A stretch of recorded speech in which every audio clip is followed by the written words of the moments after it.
السلام علیکم ورحمۃ اللہ وبرکاتہ۔ کیا کبھی آپ لوگوں نے غور کیا کہ قرآن مجید صرف ہدایت کی کتاب نہیں بلکہ ایک منظم داستان بھی ہے؟ ایک ایسی داستان جس میں ابتدا بھی ہے، ارتقا بھی ہے اور ایک کلائمیکس بھی ہے۔ ہم پہلے باب میں دیکھ چکے ہیں کہ کس طرح امت کی بنیاد رکھی گئی، ایمان کی تشکیل ہوئی، شریعت کی ابتدا ہوئی اور ایک جماعت تیار کی گئی۔ لیکن سوال یہ ہے، جب بنیاد رکھ دی جائے تو پھر کیا ہوتا ہے؟ قرآن کا دوسرا باب ہمیں یہی دکھاتا ہے۔ یہ باب ذروۂ سنام ہے، یعنی بلندی کی چوٹی، وہ مقام جہاں دعوت اپنی انتہا کو پہنچتی ہے، اتمام حجت مکمل ہوتا ہے اور صفیں جدا ہو جاتی ہیں۔ یہاں سے معاملہ صرف نصیحت کا نہیں رہتا بلکہ فیصلے کا ہو جاتا ہے۔ اس باب کی ترتیب کو اگر ہم غور سے دیکھیں تو ایک تدریجی سفر نظر آتا ہے۔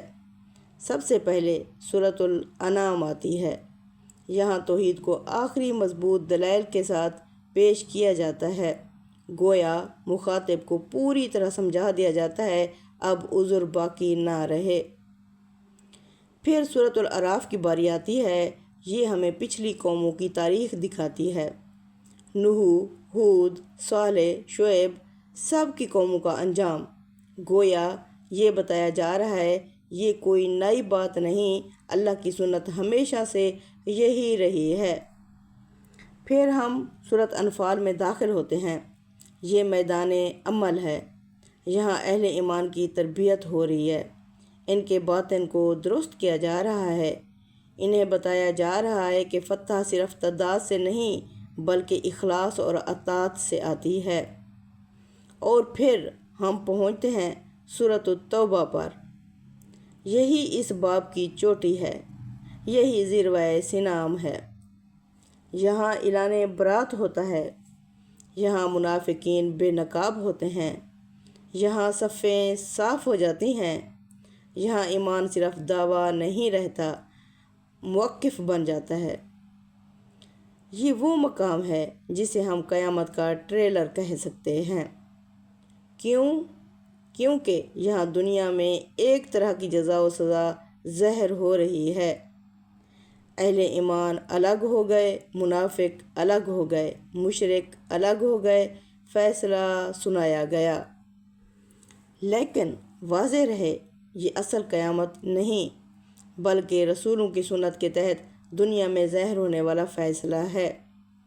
یہ باب ہمیں سکھاتا ہے کہ جب حق پوری طرح واضح ہو جائے تو غیر جانبداری باقی نہیں رہتی، انسان کو کسی نہ کسی صف میں کھڑا ہونا پڑتا ہے۔ ذروۂ سنام ہمیں یہ بھی بتاتا ہے کہ ایمان صرف دل کا یقین نہیں ہوتا بلکہ وقت آنے پر عملی ثبوت بھی مانگتا ہے۔ پہلے باب میں بنیاد رکھی گئی تھی، دوسرے باب میں امتحان لیا گیا، اور یہی قرآن کا حسن ہے، وہ ہمیں صرف عقیدہ نہیں دیتا بلکہ تاریخ کے آئینے میں کھڑا کر دیتا ہے۔ سوال یہ ہے، اگر ہم اس زمانے میں ہوتے تو کس صف میں کھڑے ہوتے؟ اللہ تعالی ہمیں حق کو پہچاننے اور اس پر ثابت قدم رہنے کی توفیق عطا فرمائے۔ اگلے ہفتے پھر ہم ملیں گے اگلے باب کے ساتھ۔ السلام علیکم ورحمۃ اللہ وبرکاتہ۔